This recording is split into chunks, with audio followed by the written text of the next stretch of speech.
You're listening to Margins and Meaning with John Wilson.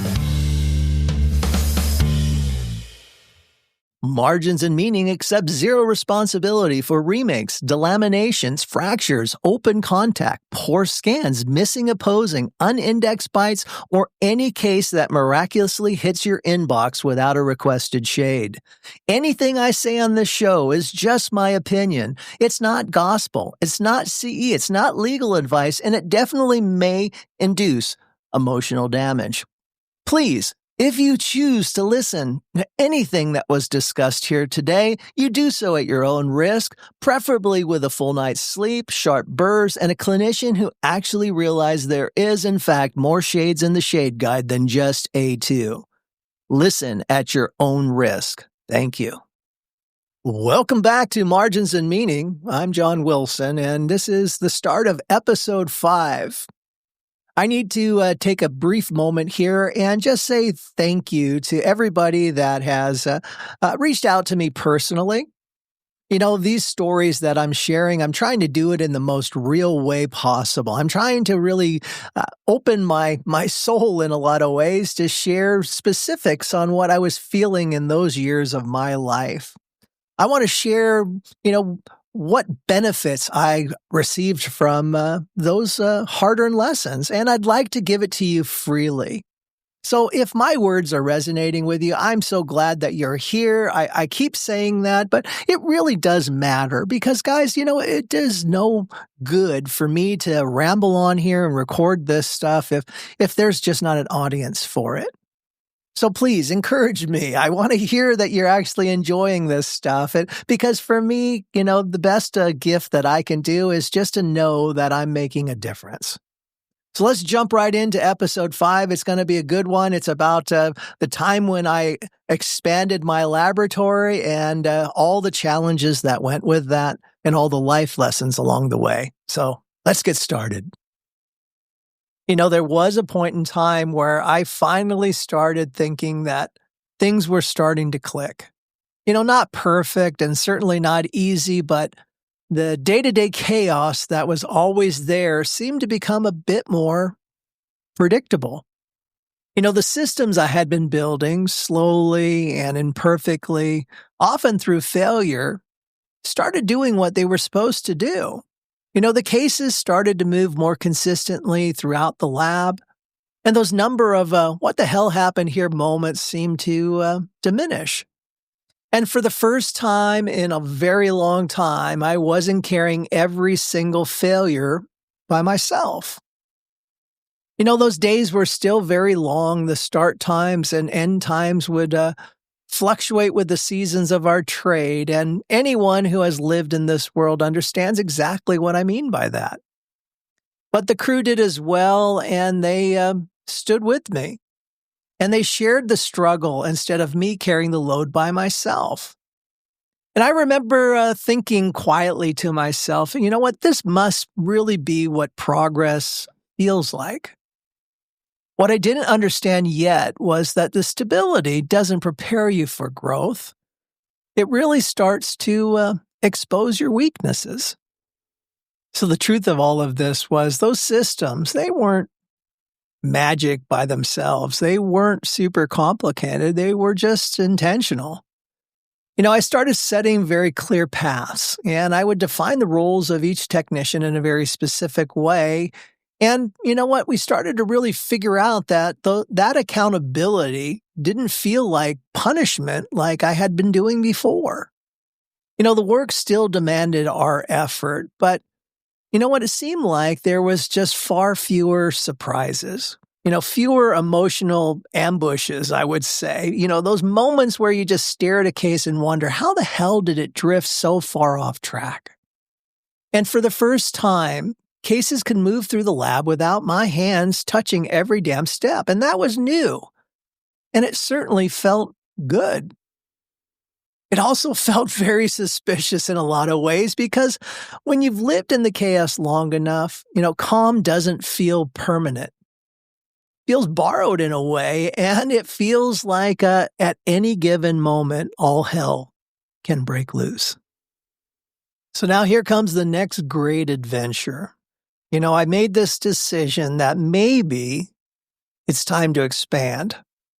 You see, there was a small Crown and Bridge laboratory, very well received in my local area, and the owner had passed on, and technicians were still trying to keep this business afloat for the wife of this person, and it just wasn't working out. So I acquired that small little Crown and Bridge laboratory, and I hired some of their technicians, and overnight I wasn't just running a denture lab anymore. I was trying to lead a full-service laboratory, and when I reflect back on that monumental jump, it was really daunting. You see, on paper, it made perfect sense. It was the next logical step for me to take, but in reality, I was super uncomfortable with it. Because here's the truth, guys. I had to face this in the time I was a denture tech. That was my foundation. That's where my confidence really lived. That's how I earned my voice and my place in this trade. And now I was stepping into a new discipline I hadn't grown up with, trying to lead people who obviously had. That tension mattered more than I realized at the time, and it forced me down another really pivotal path in my career. There's a saying that everything in life is based on timing. I think people that have really gravitated to take risk in life, there's never a perfect time for that. Things just present themselves to you, and this is one of those things. But I have to tell you, in the moment, there was a very specific belief that I couldn't shake. You see, I believed that to lead these people, I had to be great at everything. If I couldn't do the work better than the people I was paying, well, I didn't really feel entitled to lead them properly. And of course, that's a silly way to think about it, but in that moment, I certainly didn't feel entitled to delegate. I didn't feel entitled to question the decisions that they were making. I certainly didn't know how to price the work or sell to it. And how do I stand behind something with conviction when I don't really even understand the process? You see, underneath it all was something really deeper and less flattering. It was something that I just did not want to face. It was just really fear. The fear was that I didn't want to return to that status that I had placed on myself before. I didn't want to be exposed as that fraud. So instead of just hiring people to do the work that I couldn't do, I chose the harder path. I went back to learning. Not to dominate, not to be the best at anything, not to prove anything to anybody, but it was just to understand the craft. So now I get the luxury again to go and hit the circuit, that continuing education circuit that I found such pleasure in. It was much more difficult this time. This go around, it was not just, making what I already knew something of better. It was really learning from the ground up. So it was tough. It was very, very difficult. But I can tell you that something unexpected happened as my clinical understanding of Crown and Bridge and that part of the segment of our trade improved. I realized then at that moment that, the perfect wax up that we were striving for, that perfect buildup that I saw these technicians going for, it meant far less to my clients than understanding their reality. See, they weren't asking for perfection. They weren't asking for anything other than maybe relief. You see, years earlier when I was struggling with that clinic and I would come chairside and I would see the same issues over and over. I didn't really recognize them at the time, but being in those offices and seeing the stress and the time pressure and all the compromises, it actually taught me something that textbooks could never really tell me. You see, every clinic is different, but the frustrations are all so similar. And once I understood that, my role began to change. Not in just how I worked in the laboratory, but how I spoke to my technicians, how I spoke to my clients, how I spoke to people in general in this life. Guys, what really solidifies that prior statement is, the more that you're working with your clients, the more that you're listening to your clients appropriately, the more that you are able to pivot and make their lives easier, the more value you have to the team.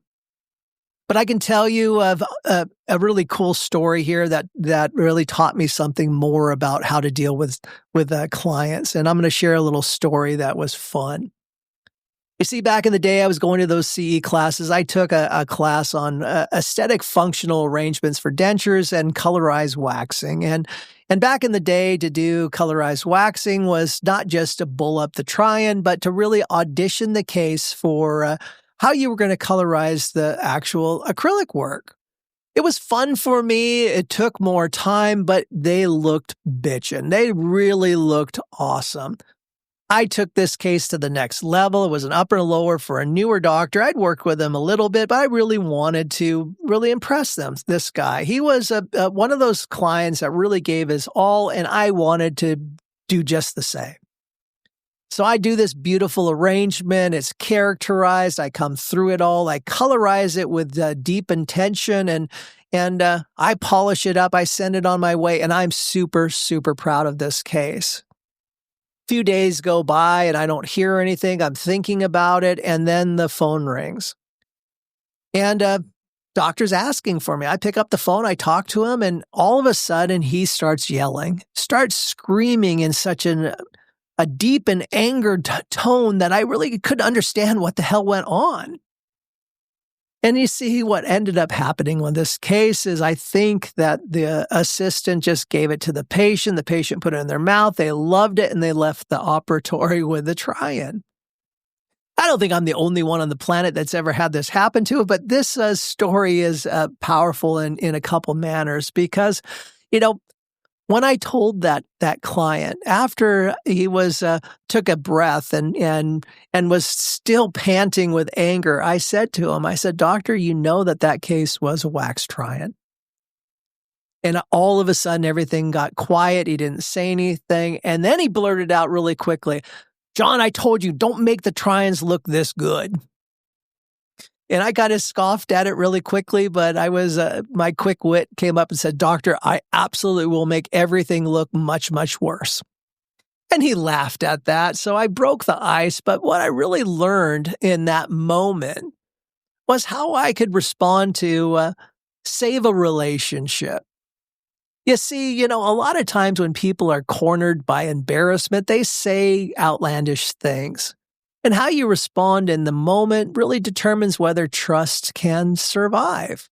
Nobody wants to be embarrassed. It's awkward. It's really silly. And when you have a hierarchy of a doctor to a lab technician in that moment, that day taught me restraint. It taught me that I wasn't going to be lowering my standards, but, I was going to control my expression. I certainly was going to talk to this doctor in a different manner. I was going to talk to my staff in a different manner. I was talking to people in general in a different manner because the psychology of communication is a super, super powerful tool.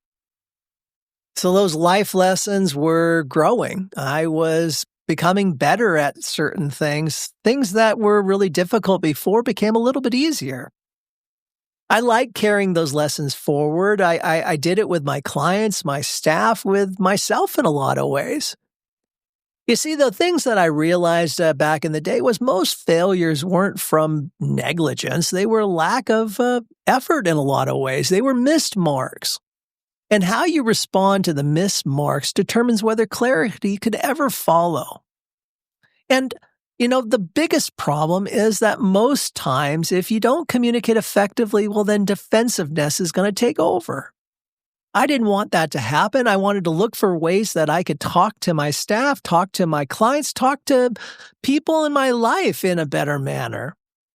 So those lessons applied internally allowed me to realize that a one-size-fits-all communication doesn't work. People don't receive information all in the same manner. And leadership isn't about volume or authority. It's about the connection with these people.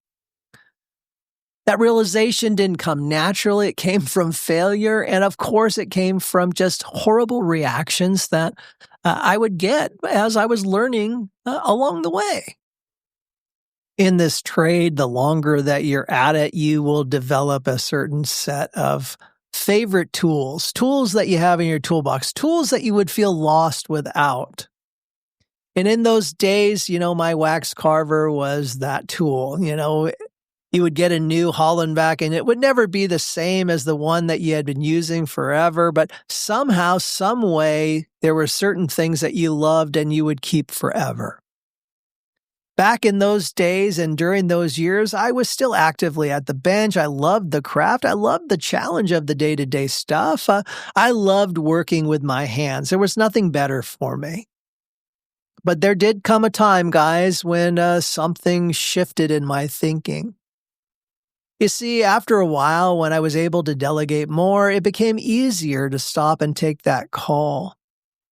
I really invested the time instead of just answering quickly and racing back to production. Nothing's worse when you know this doctor is going to keep you on the phone for 20 minutes. You're in the middle of something, and it's difficult because you have to not feel like you're rushing this client. But that phone, it started to realize that that was where my deepest value to lab actually lived.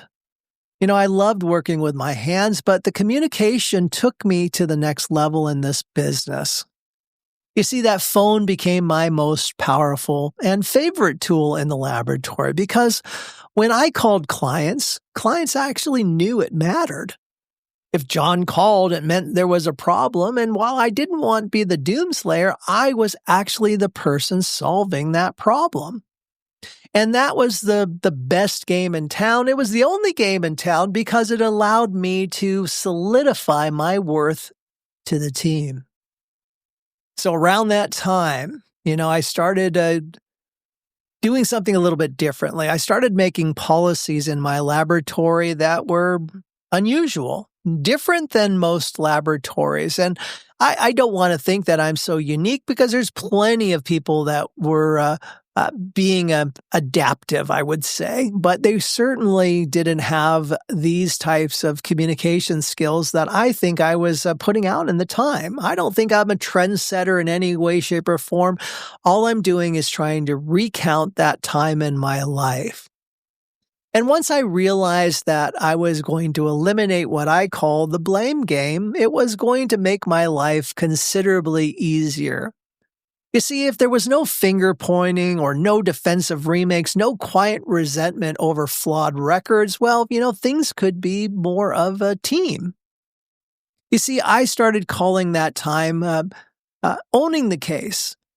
I was going to be married to these cases, small or large. I was going to be married to them in a manner that showed passion. See, I wasn't just getting that case out the door, but I was leading it. And when I say leading it, it means because the client was always going to be the quarterback. I never wanted to change that, but I wanted my role to be more than just catching the ball. It was maybe about, hey, let's talk about the play that we're going to run, and then run the route in maybe a slightly different manner than what that quarterback was actually asking for. You see, that subtle shift changed everything because now I was more than just the lab boy. I was now the problem solver. I was now the guy that was going to solve the issues that my clients were having in a much more effective way because now we are seen as a team rather than just somebody to take the blame. So now we have a few more solid understandings of what's going on in my life at that time. As the lab's skills improved, our expectations rose as well. The patterns became obvious when working with newer clients. There was really three main categories of clients. You get I call them you get what you pay for clients. You get the I expect more but give less to you practices. And then the holy grail practices are the clients that says, I'll give you everything you need because I expect and know that you will do the same in return. Those were our target audiences. Those were the people that we were searching for. They were like needles in the haystack, but I can tell you guys, they existed, and they empowered me to do the right things. You see, there was that third group. That third group of clients, the people that pushed me to a different part in my life because they didn't just pay more for the work. They matched our effort in a lot of ways and allowed us to grow. You know, you can't get better in this trade if you're working with clients that don't give a damn. If they're not giving you clinical excellence, you need to demand it. And in this trade, in those years, that wasn't always easy to do, and I was forced to kiss a lot of frogs just to make ends meet. But I had always hoped that if I could develop the relationship, if I could develop and show my passion, if I could be that expert to that team, well, things could change. The trade could change. I could be a better technician. I could be a better boss. I could be a better husband. All of these things could improve with my ability to communicate.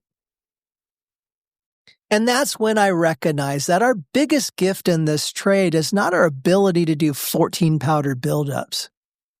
It's to be there for your clients in a manner that is different than our competition. So here's the real thing that we have to really embrace. In those times, working with those higher effort fee-for-service practices became a completely different experience for us. Those clients, those really high-end clients put more clinical time into achieving something better. And they certainly demanded more, but they also gave more. So if they were going to give more, I was going to find a way for me and my team to do the same. You see, nothing demoralizes a technician faster than watching a, beautiful anatomy that they've painstakingly built in and have it all ground away because the bite was flawed or the impression was bad and the crown didn't seat, and all those little things that make functional aesthetic appliances possible always rely on one thing. And it certainly isn't the technician's skill. It's actually clinical skill, right? So as our skills improved, it became obvious which clients fit into the category that we wanted to work with.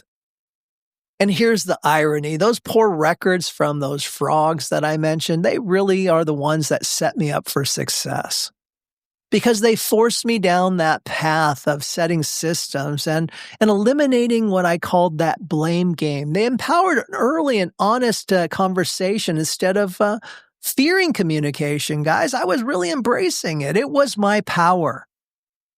You see, the authority didn't come from my ego. It came from that really longing for alignment that I knew that I could have with the teams that chose to partner with me. You see, the doctors stopped seeing me as that little lab guy filling a script and started seeing me as that expert that I always wanted to be. And it wasn't because I demanded it. It was because I earned it.